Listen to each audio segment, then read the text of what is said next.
नमस्कार मित्रों, आपका एक बार फिर से स्वागत है। आजकल एक बीमारी स्त्रियों में बहुत तेज़ी से बढ़ रही है। स्त्री जैसे ही 35-36 साल की उम्र में पहुंचती हैं, उनका मासिक अनियमित हो जाता है। उन्हें या तो 1 महीने के अंदर 2 बार मासिक होने लगता है या मासिक की अवधि बढ़ जाती है। मासिक के दौरान रक्तस्राव ज़्यादा मात्रा में होता है। एक गंभीर समस्या है। उससे स्त्रियों की उर्वरा शक्ति तो नष्ट होती है। उनके शरीर में दुर्बलता भी आ जाती है, कमजोरी आती है, चिड़चिड़ापन रहता है। वो कई तरह की संक्रामक रोगों का शिकार भी हो जाती हैं। खून की कमी तो उनमें रहती है। उत्साह समाप्त होने लगता है। और ऐसे जो मासिक धर्म की अनियमितता के लिए एक कारण होता है। उसके कारण उनकी जो गर्भाशय है, उनके जो यूट्रस है, उसमें रसौली बन जाती है। और ऐसी रसौली से मुक्ति पाने के लिए या अति रक्तस्राव से निजात पाने के लिए आजकल डॉक्टर्स ऑपरेशन कराने का परामर्श देते हैं। वैसे तो इस अति रक्तस्राव के लिए, मासिक धर्म की अनियमितता के लिए या गर्भाशय में रसौली बनने के लिए डॉक्टर कुछ और कारण बताते हैं। लेकिन एक कारण ये भी है कि हम कुंवारेपन में या अपने मासिक को रोकने के लिए या फिर अपने गर्भपात को गिराने के लिए या हम गर्भ ना करें, इसके लिए हम बहुत सारे प्रयास करते हैं। और ऐसे में शुक्र जो अशुभ बन जाते हैं।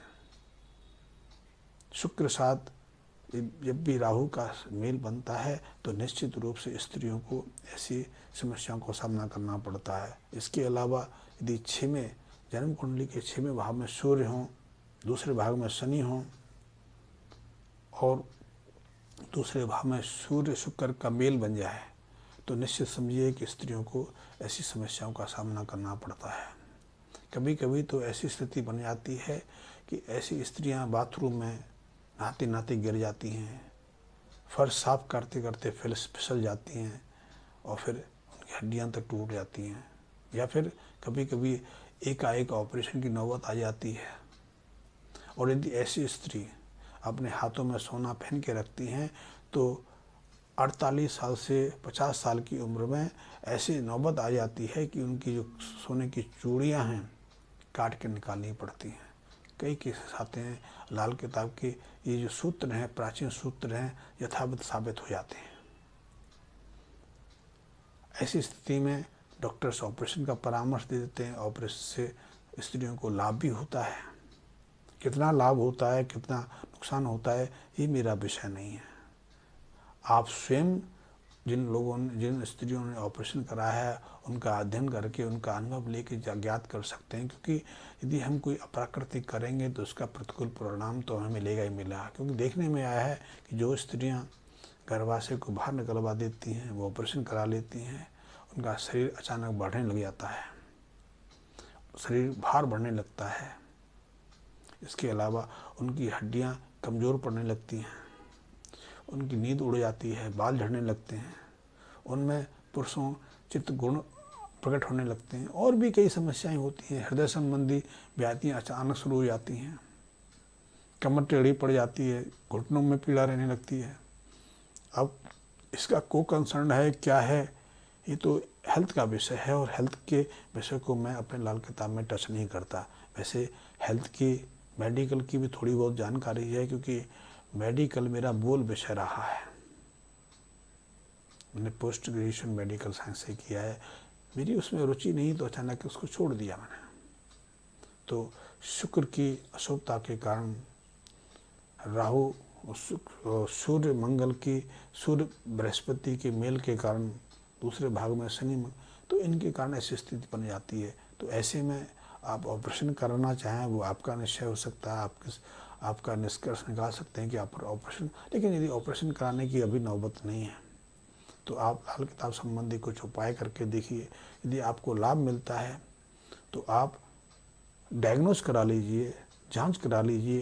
यदि आपकी स्थिति में सुधार है, ऑपरेशन की नौबत नहीं है, तो मैं कहूँगा कि ऑपरेशन कराने की कोई आवश्यकता आपको नहीं है।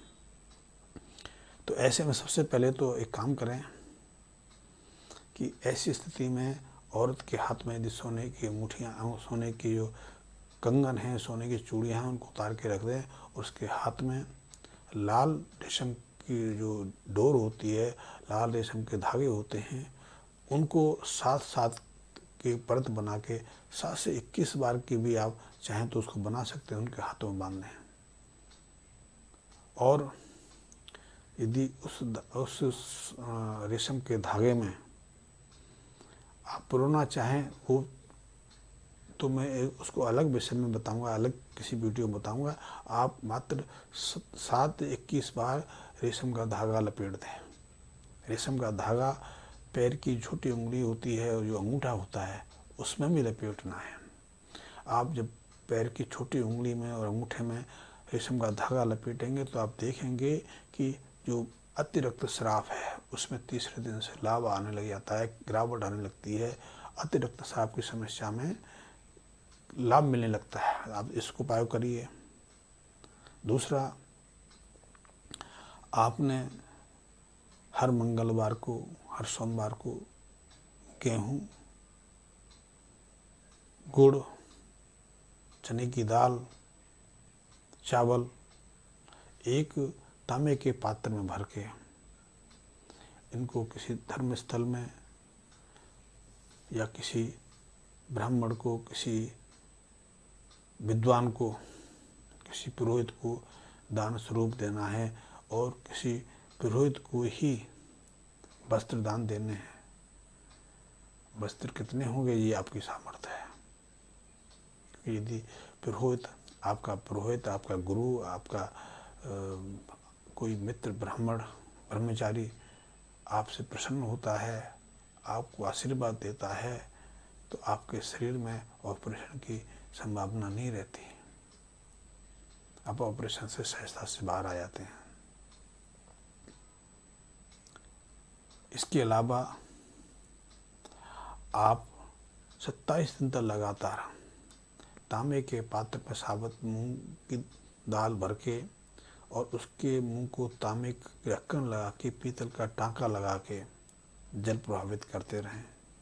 ये भी बहुत महत्वपूर्ण प्रभावशाली उपाय है। इसको करने से जो रक्तस्राव की स्थिति है, जो आपके स्त्री के गर्भाशय में जो रसौली रक्त संचय के कारण रसौली का स्वरूप ले रही है, वो से मेल्ट हो जाती है, निकल जाती है, गल और घुल जाती है और ज़्यादातर मामलों में ऑपरेशन की आवश्यकता नहीं पड़ती। आप इस उपचार से अपनी स्थिति को सहजता से ठीक कर लेते हैं। उसके अंदर खून की जो परसेंटेज है वो बढ़ती जाती है, शरीर के अंदर ओजस्वता और तेज शक्ति आने लगती है, आलस का भाव समाप्त हो जाता है, वो अपने को स्वस्थ और तंदुरुस्त महसूस करने लगती है। ये उपाय आप कर सकते हैं। इसके अलावा कि 5 बर्तन, वैसे आजकल तो स्टील के बर्तन चलते हैं, लेकिन स्टील के बर्तन, बोन चाइना के बर्तन, पोर्सिलेन के बर्तन ये हानिप्रद हैं। ये हमारी ग्रह दशा को तो बिगाड़ते ही बिगाड़ते हैं, हमारे स्वास्थ्य के लिए प्रतिकूल हैं। और जब से हमारे समाज ने स्टील के बर्तनों का उपयोग शुरू किया, एल्युमिनियम के बर्तन का उपयोग शुरू किया या बोन चाइना के बर्तन का उपयोग शुरू किया, हमारे स्वास्थ्य में, हमारी चेतना में, हमारी मनस्य स्थिति में, हमारे परस्पर व्यवहारों में, हमारे परिवारों की जो प्रेम संबंध थे उनमें बहुत गिरावट आई है। तो ऐसे में इन बर्तनों को मैं दान करने के लिए नहीं कहता। वैसे तो श्रेष्ठ है कांसे का बर्तन। यदि आप घर में भी कांसे का बर्तन उपयोग में लाते हैं तो आपका परिवार तो स्वस्थ रहता ही रहता है, उनमें परस्पर मेल भी रहता है, परिवार के सदस्य उन्नति करते हैं, उनमें प्रेम भाव बना रहता है।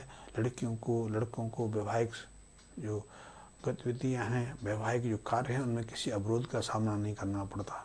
बच्चे आज्ञाकारी रहते हैं। तो जो कांसे का बर्तन है वो बहुत महत्वपूर्ण है। और शायद आपको जानकर आश्चर्य होगा कि आज से कुछ वर्ष पहले तक, कुछ दशक पहले तक हम जब लड़की की विदाई करते थे तो उसको विदाई स्वरूप कांसे के बर्तन ही देते थे। अभी भी कई समाजों में प्रचलन है कि एक थाली दे देते हैं, किसी एक आध बर्तन तो दे ही देते थे कांसे का। लेकिन धीरे धीरे वो जो प्रथा है लुप्त होती जा रही है। अब हम सिर्फ स्टील पे आ गए। स्टील लोहा है, उसको सिर्फ विशेष मेटल ऑफ एलॉय का लेप किया गया है। और लोहा दान करना अर्थ है हम राहु का दान कर रहे हैं, हम राहु बेटी को उसकी दहेज में दे रहे हैं। और ऐसे में बेटियों को अपने परिवार में जाके एडजस्ट करने में, समझ सिखाने में बहुत परेशानी आती है, उसके स्वास्थ्य में भी गिरावट आती है। इसीलिए स्त्रियों के स्वभाव व्यवहार में बदलाव आ रहा है, गृहस्थ जीवन में विघ्न बाधाएं खड़ी हो रही हैं, स्वास्थ्य टूट रहा है। जो स्त्रियां 60-70 साल तक सक्षम स्वस्थ रहती थी, आज वो 40 साल में अपने आप को कमज़ोर बूढ़ा महसूस करने लगी हैं।